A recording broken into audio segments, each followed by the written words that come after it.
If you have a teen or young adult who's about to start working, this is a video you need to see because some of the most common entry-level jobs, the jobs that teens, college students, and young adults usually start with, those jobs are changing and shrinking fast. Today, I'm going to talk about the jobs most likely to disappear first and what your teen or young adult can do to stay competitive and get hired even in a changing job market. Before we start the list, I want to explain why these jobs are changing. AI and automation replace tasks that are repetitive and predictable, and a lot of entry-level jobs are built almost entirely on those types of tasks. Things like ringing people up, answering basic questions, entering data, checking people in, simple phone calls, filing paperwork, and routine computer work are the tasks that AI and automation are taking over first. That's why the bottom of the job market is changing so fast. But this doesn't mean your teen or young adult won't find work. It just means they'll need to be more intentional about how they start and which skills they build from the very beginning. Think of the job market like a ladder. At the top, you have big leadership jobs like CEO, and there's not many of those roles. But as you move down the ladder, each level has more and more jobs. And at the very bottom, which would be tier 1, that's where most of the entry-level jobs live.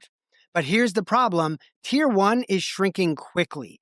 So let's say a company normally has 1,000 entry-level jobs, but because of automation, maybe now they only need to keep 50 of those.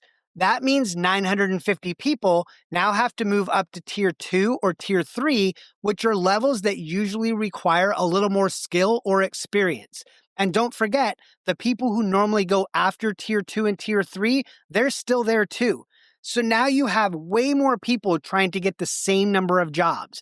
And the truth is, people who don't stand out simply won't get those jobs. But here's the good news.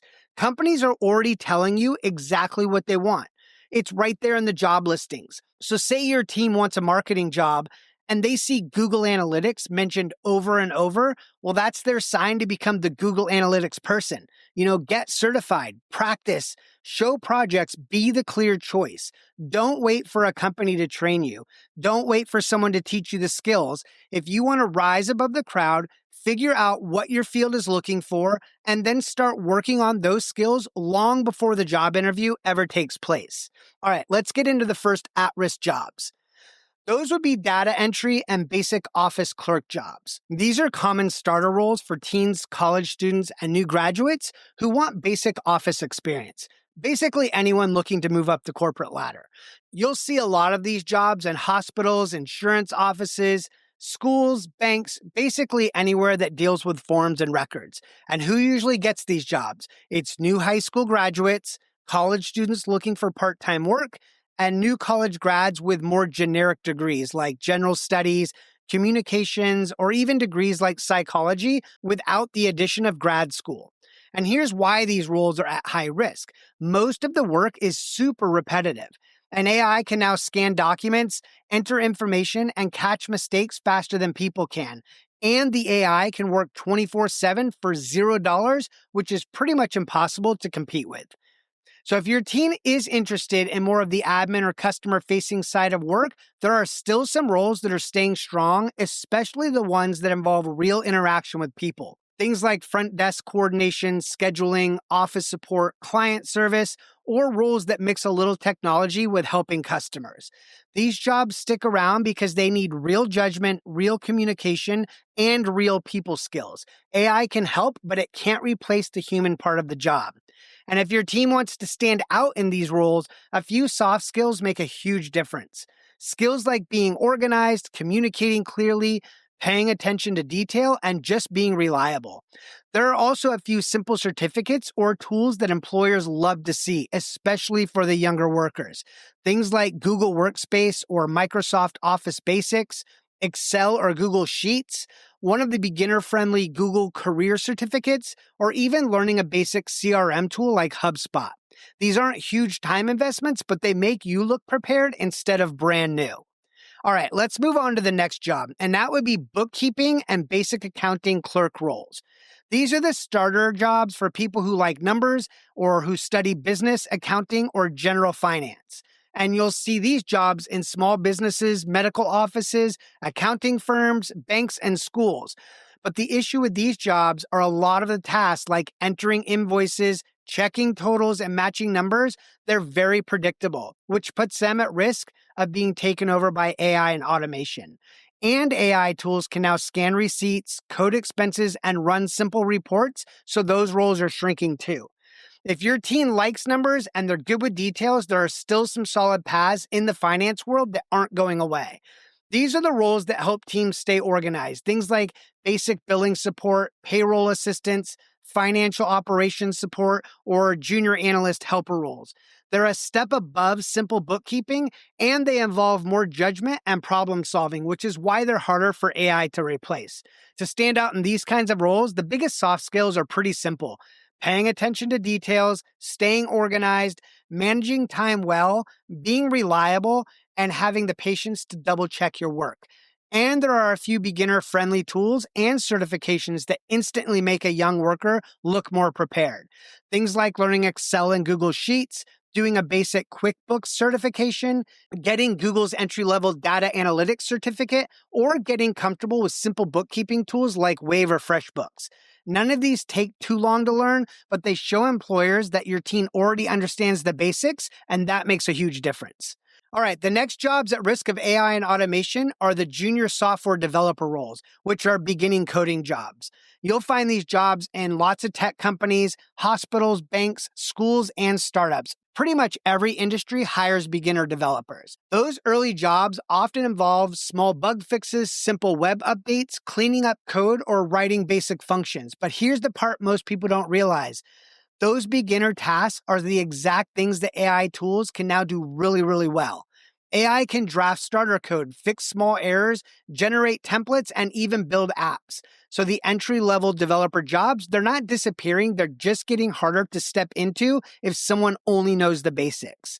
The tech field itself is still growing, but the roles that are growing the fastest are the ones that require more problem solving, communication, and the ability to work with AI tools and not try to compete with them. If your team likes tech, some great safer places to start include developer support roles, quality assurance testing, product or user experience helper roles, or choosing one specific area to get really good at instead of being a general beginner coder. And if you want to stand out, the most important soft skills are things like problem solving, communication, teamwork, and being able to break big problems into small steps. A few technical skills that really help young workers stand out are things like learning GitHub basics, getting a beginner-friendly AI coding certificate, learning a simple cloud skill, or getting really comfortable using AI tools like GitHub Copilot. All of these show employers that your team isn't just learning to code, they're learning how to work in the modern version of tech. And honestly, as companies start using AI more and more, it's going to be so important to stay on top of how AI is being used in your industry. I highly recommend doing some research on how AI is being used in your field and then doing everything you can to learn all about it and implement it. If you do that, you'll become very, very valuable to anyone hiring in your field. And next, there's an entire group of jobs that are being reshaped simply because the work inside them is very repetitive. When a job is mostly the same routine over and over, that's usually where companies bring in automation first. This includes things like ringing people up, checking people in, answering the same questions all day, sorting items, following a script, or doing simple writing tasks. So roles like cashiers, basic customer service reps, receptionists, telemarketers, junior content writers, and warehouse pickers are all being replaced or restructured pretty quickly. Not because they're bad jobs, it's because the tasks themselves are easy for technology to handle. Here's what really matters. If a job is mostly repetition, your teen or young adult will want to build one or two skills that help them move into work that requires more human judgment. You want to move up that ladder as quickly as possible, and you do that by working on your soft skills and other skills specific to your field. Things like strong communication, problem solving, critical thinking, or even learning one basic digital tool can help them move up the ladder much faster. So I put together a free guide with 10 future-focused careers that have a strong outlook over the next 5 to 10 years. These are fields that are growing fast, have low risk of being replaced by AI, and give teens and young adults a real path forward. You can download it for free in the description below. Inside the guide, I included a quick overview of each career, the typical education path required, starting, median, and top salary ranges, personality traits that match each job, and simple steps that you can take right now to explore that field. It's completely free. Just use the link in the description below to download it. And YouTube thinks you'll love this next video.